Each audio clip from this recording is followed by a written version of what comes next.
જય જલારામ, જય શ્રી કૃષ્ણ. 3 પેઢીના વ્લોગમાં તમારું સ્વાગત છે. ચલો ફ્રેન્ડ્સ, આજે આપણે ચાપડી ઊંધિયાનો પ્રોગ્રામ કર્યો છે. તો આ છે આપણી ચાપડીનો લોટ.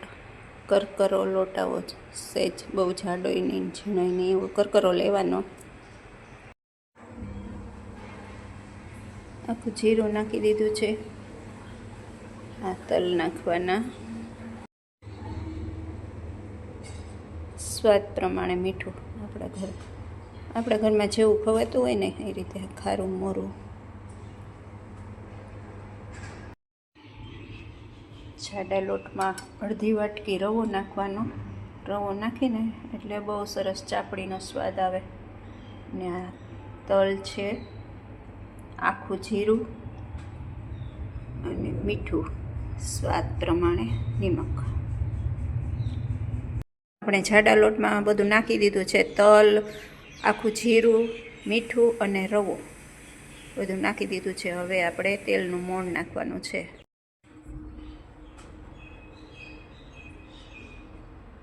આ તેલનું મોણ નાખવાનું છે. આપણે અડધી વાટકી નાખી દઈ, પછી જોશે તો પાછું નાખશું. આમાં થોડુંક વધારે હોય મોણ.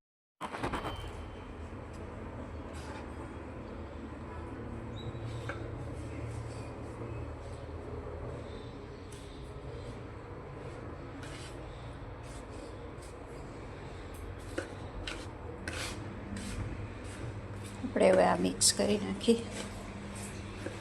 તેલ પાછું અડધી વાટકી નાખી હતી ને બીજું અડધી વાટકી નાખવું પડ્યું છે, એટલે આમાં તેલ વધારે જ જોઈએ. જો આપણે આ મિક્સ કરી લીધું છે ને તેલ પાછું નાખી દીધું છે. અડધી વાટકી જે રાખ્યું હતું ને એ આવી રીતના મુઠ્ઠી વળે ને એટલું મોણ નાખવાનું. એવા નહીંતર ચાપડી જે કડક થાય, આ ક્રિસ્પી થાય. તેલ વધારે નાખીને તો હવે આપણે પાણી નાખીને લોટ બાંધી લેવાનો છે.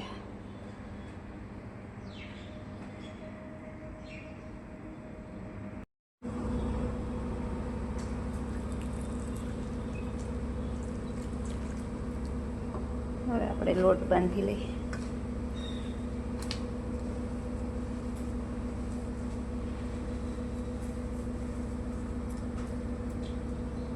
થોડું થોડું પાણી નાખતું જવાનું, બાંધતું જવાનું લોટ. આપણે એકયારે નહીં નાખી દેવાનું. ઢીલો લોટ થઈ જાય ને તો પછી ચાપડી બરાબર ન થાય, કડક થાય.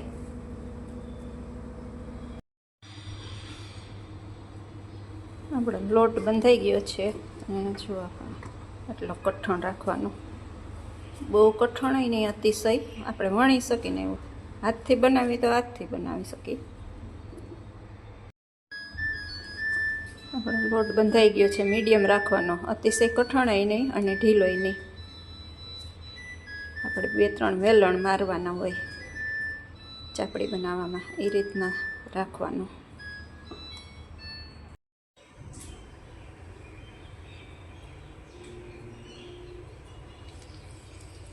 તેલ આવી ગયું છે આપણું. હવે આપણે ચાપડી નાખી દઈએ એમાં.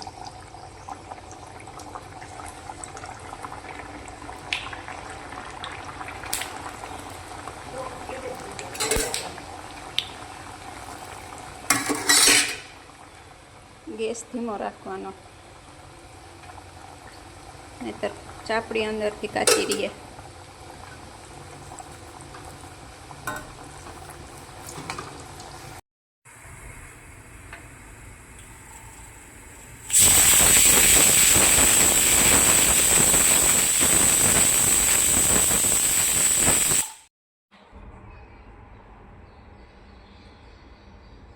આપણે ઊંધિયા માટેનું શાક બાફવા મૂક્યું છે, એ જોઈ લઈએ હવે ચડી ગયું છે કે નહીં.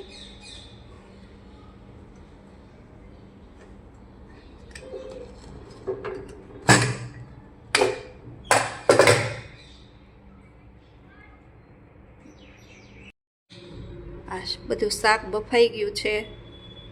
કોબી, ફ્લાવર, બટેટા, રીંગણા, તુવેર, બધું જે નાખવું હોય એટલું, લીલા વટાણા, જેટલું શાક આપણે નાખવું હોય એટલું નાખી શકીએ.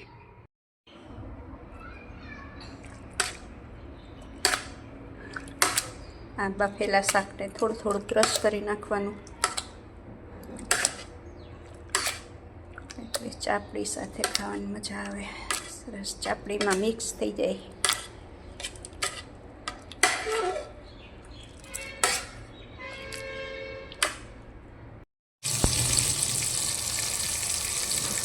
આપણે હિંગ મૂકી અને વઘાર કરી દીધો છે ટમેટાનો.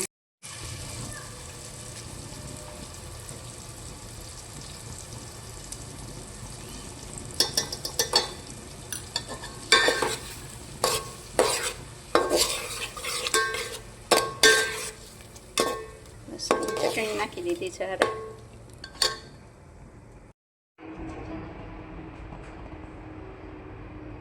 આપણી ચાપડી રેડી થઈ ગઈ છે.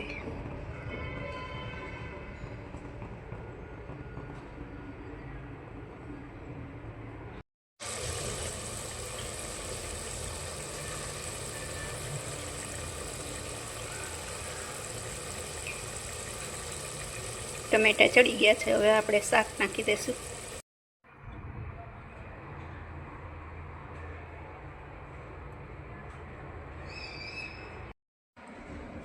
આપણે ચાપડી ઊંધિયું રેડી થઈ ગયું છે.